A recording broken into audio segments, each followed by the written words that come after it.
Sup nerds, here's my Galaxy Dragons deck profile. Starting off with our Tamer, we are of course playing 4 EX5 Sunmon. Your turn, once per turn, when an effect places this top card of this Digimon in its sources, this Digimon may digivolve into a Digimon card in your hand with the Evo cost reduced by 1. The fact that this, along with basically everything else in the deck, is not archetype specific is extremely broken. This engine is really silly and is probably getting looked at by Bandai for the March 16th ban list. Onto the Rooks, we're playing 4 Coronamon. Starting main phase, if you have a Tamer with the Light Fang or Nightclaw trait, gain 1 memory, and heritable is main once per turn by placing the top card of this Digimon with the Light Fang or Nightclaw trait as this Digimon's bottom source, gain 2 memory. Extremely unbalanced. And then 4 Lunas, starting main phase by returning one of your Digimon to the hand, gain 2 memory. This is really good for recycling your level 4 searchers. An ideal turn 0 for this deck is Evo this in Raising and play one of your 4 that searches top 4, give your opponent 4 memory, and if they don't answer that 4 you promote, bounce the 4, gain 2 extra memory, Evo into it, and start comboing.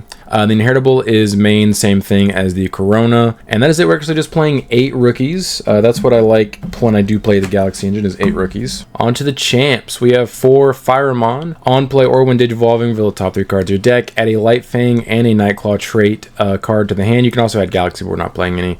Return the rest of the bottom of the deck, and inheritable is your turn plus 2k, and then we are playing its inverse.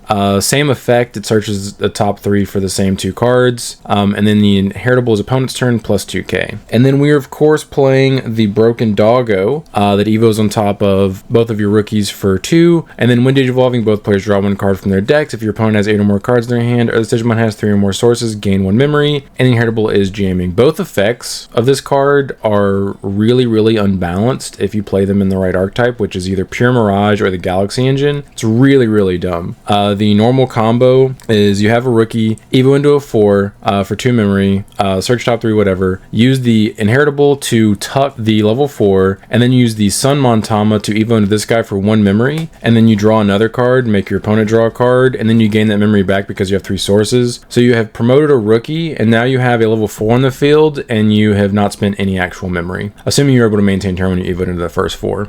Really unbalanced, but that is it. We're playing at 12 champs. On to the 5s. This is actually something that I liked playing this version over like the Mirage Toolbox version, is you get to play 4 of the Flaremons, which out Floodgates, which are really annoying for this deck, because memory gain Floodgates and things like that are really hard for this deck to deal with if you're playing the Mirage variant, because you can't play 4 of this guy. So Flaremon does evo for 3, but if you have a Digimon with Light Fang or Nightclaw trait with 3 or more sources, you reduce his play and evo cost by 2, so he either evos for 1 or is a 5 drop. And then on player, when digivolving, delete one of your opponent's Digimon with 5,000 DP or less. Really good. Inheritable is your turn plus 2k, so he makes your dude swole. And then that is actually it for the Galaxy cards as far as the Digimon are concerned. We're playing 3 Garudamon Ace from BT15, 4 to hard play, which is mostly relevant. On player, when digivolving, you may play 1 4 cost or lower red Tamer card from your hand without paying the cost. All turns once per turn. When any of your Tamers is played, delete one of your opponent's Digimon with blocker. That comes up if you are playing against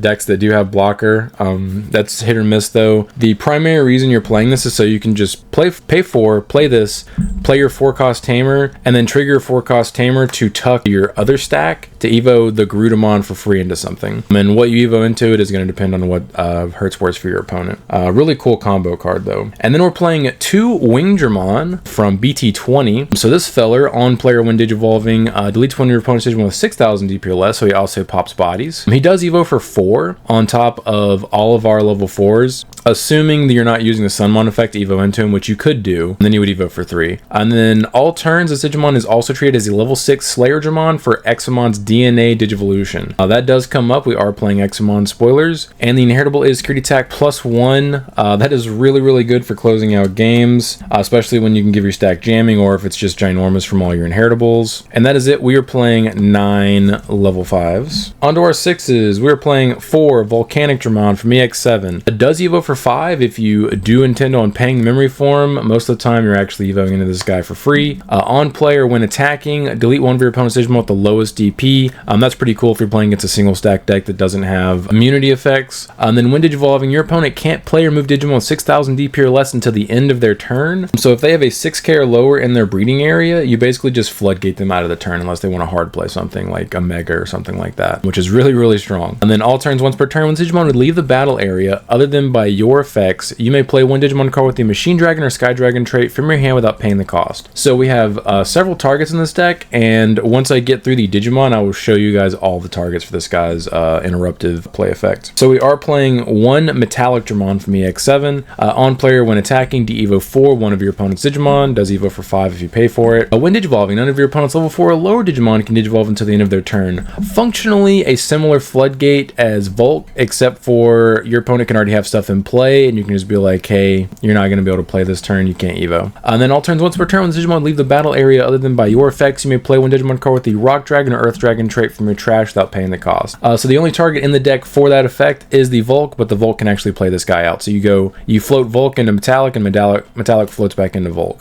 Pretty neat combo. We are only playing one of this guy. Normally this engine plays like anywhere from 2 to 4, but I actually cut him down for other things. 2 of which are 2 Break Dramon from BT20. He evos for 4 on top of everything that isn't the Wing Dramon. If we evo on top of the Wing Dramon, it's 3 if you pay the memory. He does have blocker, and then on play or when Digivolving, suspend 2 of your opponent's Digimon or Tamers, then one of your Digimon may attack, so he functionally has Blitz. All turns once per turn, when any of your Digimon with Dracomon or Examon in their text delete your opponent's Digimon in battle, delete one of their suspended Digimon or Tamers. That's really, really powerful. We have access to Tamer removal, shout out Bandai. And then the inheritable is all turns once per turn, when any of your Digimon with Dracomon or Examon in their text delete your opponent's Digimon in battle, delete one of their suspended Digimon or Tamers. So a double whammy on the Tamer removal, as well as other suspended Digimon, of course. And then we are playing 2 Slayer Dramon, does evo for 4 on top of our 5s or 3 on top of the Wing Dramon, has piercing, and then on player when Digivolving, trash any 3 sources from one of your opponent's Digimon, then delete one of the Digimon with no sources. And then all turns once per turn, when your opponent's security stack is removed from one of your Digimon with Dracomon or Examon in its text may unsuspend. So because he has piercing, assuming you're not worried about an ace play, you can just swing over something, pierce for a check, unsuspend, swing again. Really, really good. And then all turns once per turn, when any of your Digimon with Examon or Dracomon in their text would leave the battle area other than by in battle. By suspending the Digimon, they don't leave. So that's really cool because it protects not only the Examon, but any of your other dudes on the field if you need to. And then we are playing 2 Medieval Gallantmons from EX8. Don't leave home without it. Obviously, this card is super nasty. Really good comeback card.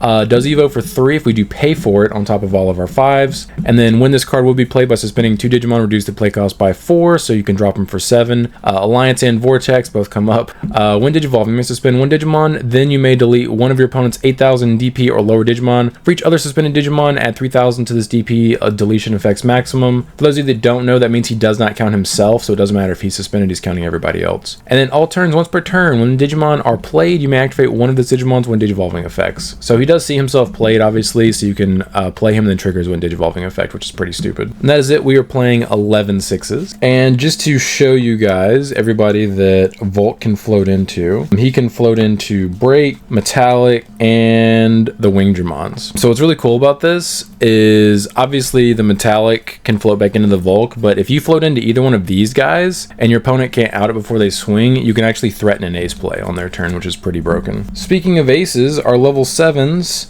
2 Examon, Ace from BT20. So he does DNA with Break Dramon and Slayer Dramon. So if you have Wing Dramon on the field and a Break in hand, you can do it because he counts as a Slayer. Or obviously you can have Break on the field, Slayer in hand, all that stuff, whatever, yada yada. Or he DNAs with a green and blue level 6 for 0. That also does come up because your Medieval is green. So you can DNA with him, and I did that several times actually. So he has Raid, Piercing, Blocker, and Evade, because why not? And then when Digivolving, if DNA Digivolving, return all of your opponent's Digimon with the highest DP to the bottom of the deck. That's pretty powerful removal. And then all turns once per turn, when any Digimon suspend, this Digimon may unsuspend. So he is functionally a double swing if you don't need to evade or anything like that. And if you get the Wing Dramon inheritable, that's 4 checks right there. Your opponent's security is just gone. I wish they gave him the on play to bot deck highest DP. I can see why they didn't, because like 9 memory to do that would be pretty powerful.